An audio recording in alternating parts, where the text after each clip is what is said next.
Welcome to the Daily SARC Report, brought to you by, well, for now, just our sense of humor. Let's dive in. You've sent us some absolutely hilarious and eye-opening headlines from India. And oh boy, have we got a deep dive for you today. Get ready for some serious insights and maybe even more serious laughs. Indeed. It seems the news isn't just news anymore. It's practically a stand-up comedy special waiting to happen. We're going to unpack some truly remarkable stories, all with a quintessential dash of, well, sarcasm. It's a quick trip to being well-informed, but, with a lot more giggling. Okay, let's unpack this first one. Big news from India. They're finally launching their first homegrown semiconductor chip by year-end.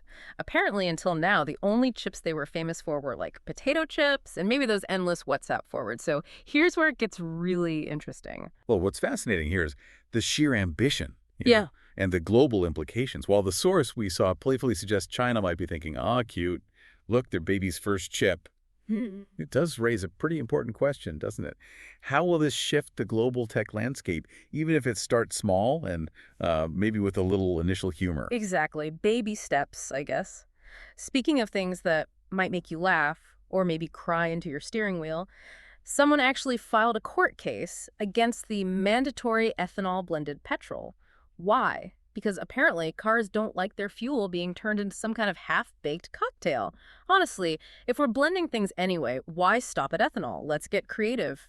Add some Red Bull. Maybe the car will fly too. It does raise an important point about public perception and consumer readiness for new policies. If we connect this to the bigger picture, it really highlights the challenges, right? Introducing new environmental initiatives when the public, or maybe just their vehicles, aren't quite on board with the whole cocktail approach yet. Yeah. Not quite on board, is putting it mildly, it seems. Okay, this next one is a real head-turner. Indian students are ditching America, apparently, and heading to Germany in record numbers, which, when you think about it, makes total sense. Free education, solid jobs, and beer that costs less than Coke.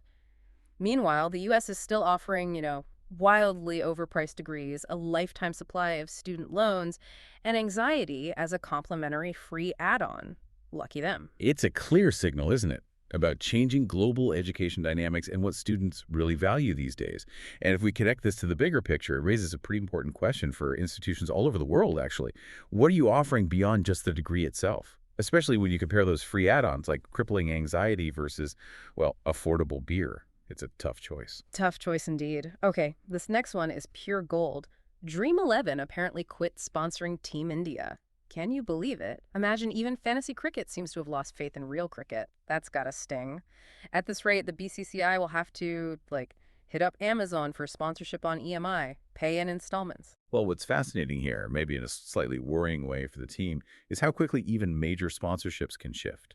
It reflects both market sentiment and perhaps some underlying performance concerns. Or maybe just budget cuts, who knows. But it definitely raises an important question about the economics of sports and how fan engagement, even in the fantasy world, can influence these big real-world decisions. Absolutely. Fantasy impacting reality.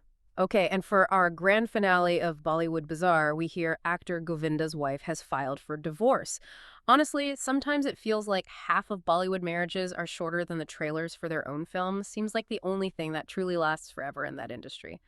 Good old nepotism. It's a constant theme, isn't it? If we connect this to the broader picture of celebrity culture, it's just how it goes. And speaking of things that seem to last forever, or at least pay like they should, Salman Khan, reportedly making 120 to 150 crore for hosting Big Boss. Wait, what? That's not a salary. That's like an entire state budget. Seriously. It's staggering. For that kind of money, you'd think he should at least also mow the lawn at the Big Boss house, cook the meals, maybe drop the contestants home after eviction. Personal chauffeur service. Right, maybe do the dishes, too. It raises a very important question about the scale of celebrity compensation versus everyday mundane chores.